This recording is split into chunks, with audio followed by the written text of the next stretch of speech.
Hello বন্ধুরা, motivate for life YouTube চ্যানেলে আপনাদের স্বাগত জানাই। আজকের গৌতম বুদ্ধের এই ভিডিওটির মাধ্যমে একটি মজার কিন্তু গভীর প্রশ্ন নিয়ে আলোচনা করব। তাই ভিডিওটি মন দিয়ে শেষ পর্যন্ত দেখুন। আর ভিডিওটি ভালো লাগলে লাইক, শেয়ার এবং সাবস্ক্রাইব করতে ভুলবেন না। তো চলুন বন্ধুরা, ভিডিওটি শুরু করা যাক। তো বন্ধুরা, এই মজার প্রশ্নটি হলো, আপনি কি সত্যি আছেন? আমি কি সত্যি আছি? প্রথমে শুনতে এটি মজার প্রশ্ন হতে পারে, তবে এর গভীরতা অনেক। আপনি কি কখনো ভেবেছেন এই প্রশ্নটি, আমি কি সত্যি আছি? আপনি কি সত্যি আছেন?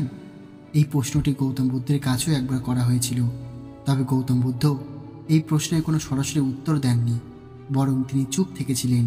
কিন্তু কেন তিনি এই প্রশ্নের উত্তর দিলেন না? গৌতম বুদ্ধ এই প্রশ্নের উত্তর দেননি কারণ তিনি জানতেন এই ধরনের প্রশ্নের উত্তর দিলে এটি ভুল ধারণা তৈরি করতে পারে, এতে অনেক সমস্যা তৈরি হতে পারে। উদাহরণস্বরূপ, যদি কেউ বলে আমি নেই বা আপনি নেই, তাহলে অনেক জটিল প্রশ্ন এবং সমস্যা উঠে আসবে। যেমন, যদি আমি না থাকি তাহলে কে এই কর্মফল অনুভব করছে, কে পুনর্জন্ম নিচ্ছে? আর যদি আমি না থাকি তাহলে ভালো কাজ বা খারাপ কাজ করার উদ্দেশ্য কী? তাহলে দয়া দেখানোর কি প্রয়োজন? অন্যকে সাহায্য করার কোনো মানে থাকে না। এইসব প্রশ্ন মানুষকে নৈতিক এবং আচরণগত সমস্যায় ফেলতে পারে।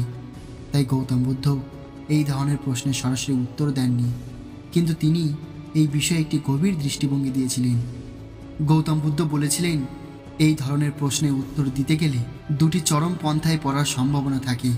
একটি হলো উচ্ছেদবাদ, যেখানে বলা হয় যে কিছুই নেই, সব কিছু ধ্বংসশীল। আরেকটি হলো শাশ্বতবাদ, যেখানে বলা হয় সব কিছু চিরস্থায়ী। গৌতম বুদ্ধ বলেছিলেন তার শিক্ষা এই দুই চরম পন্থার বাইরে। গৌতম বুদ্ধের শিক্ষা হলো মধ্যপথ।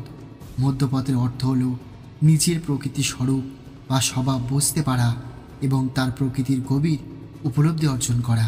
তিনি বলেননি যে আপনি নেই, আবার তিনি বলেননি যে আপনি আছেন, বরং তিনি বলেছেন যা আপনি নিজেকে বলে মনে করেন তা প্রকৃতপক্ষে পরিবর্তনশীল। আমাদের ধারণা আমিও আমার, আমরা যা আমি মনে করি তা কি? আমাদের চোখ, কান, নাক, জিভ, শরীর এবং মন, এই সমস্ত কিছুকে আমরা আমি বলে মনে করি।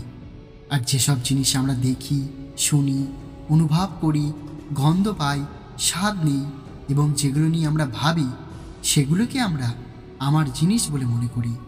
এইসব মিলে আমরা বলি আমি এবং আমার জিনিস। গৌতম বুদ্ধ বলেছেন, এই যে আমি এবং আমার, এগুলোর প্রকৃতি বোঝার চেষ্টা করো। এগুলো পরিবর্তনশীল, এটি কখনো একই থাকে না। প্রতিটি মুহূর্তে এটি পরিবর্তিত হচ্ছে। উদাহরণস্বরূপ, আমাদের চোখ, কান, শরীর, মন সব কিছুই সময়ের সঙ্গে সঙ্গে বদলাচ্ছে। আমরা যা কিছু দেখি, শুনি, অনুভব করি, তারও একই অবস্থা। এগুলোও পরিবর্তনশীল। আমাদের অভিজ্ঞতাগুলো সবসময় বদলায়। এই মুহূর্তে যা আমাদের আনন্দ দেয়, পরের মুহূর্তে তা হয়তো আর আনন্দ দেয় না। তাই গৌতম বুদ্ধ বলেছেন, যা কিছু আপনি নিজেকে বলে মনে করেন তা প্রকৃতপক্ষে পরিবর্তনশীল।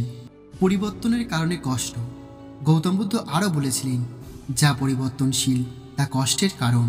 উদাহরণস্বরূপ, যখন আমরা সুখী হই, আমরা চাই সেই সুখ চিরস্থায়ী হোক, কিন্তু সুখ চিরস্থায়ী হয় না।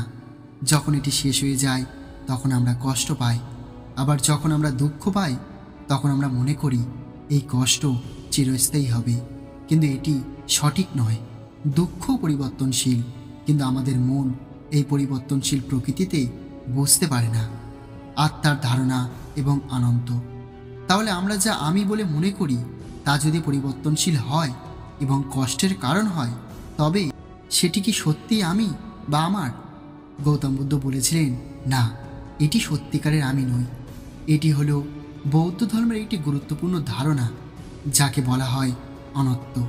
অনত্ব শব্দটি অর্থ অনেক সময় নির্বাণ বা নাই বলে ভুল ব্যাখ্যা করা হয়, তবে প্রকৃতপক্ষে এর অর্থ হলো এটি স্ব বা আত্মা নয়। গৌতম বুদ্ধ কখনো বলেননি যে আপনি নেই, আবার তিনি বলেননি আপনি আছেন। তিনি বলেছেন, যা আপনি নিজেকে মনে করেন তা প্রকৃতপক্ষে স্ব নয়। এর অর্থ হলো আমাদের ধারণাগুলি ভুল। আমরা যা আমি বা আমার মনে করি তা প্রকৃতপক্ষে আমাদের নয়। আনত্তর গভীর তাৎপর্য। আনত্ত ধারণার মূল কথা হলো সব কিছু পরিবর্তনশীল এবং সেই কারণে সব কিছুতে কষ্ট জড়িত। তাই এই পরিবর্তনশীল এবং কষ্টময় জিনিসকে আমি বা আমার মনে করা উচিত নয়। এই ধারণাটি বুঝতে পারলে আমরা নিজের সম্পর্কে এবং এই জীবনের প্রকৃতি সম্পর্কে গভীর জ্ঞান অর্জন করতে পারি। এটি আমাদের দুঃখ কষ্টের শিখর থেকে মুক্তির পথ দেখায়। গৌতম বুদ্ধের শিক্ষার মধ্যপথ অনুসরণ করার অর্থ হল দুটি চরমপন্থা পরিহার করে জীবনের প্রকৃতিকে যেমন তেমনভাবে বোঝা। পরিবর্তনশীলতার এই সত্যটি বুঝে আমাদের ভুল ধারণাগুলি ছেড়ে দেওয়া এবং এই জ্ঞান দিয়ে আমাদের জীবন পরিচালিত করা। নমো বুদ্ধায়। তো বন্ধুরা, আশা করি এই ছোট্ট ভিডিও থেকে আপনি কিছু শিখতে পেরেছেন।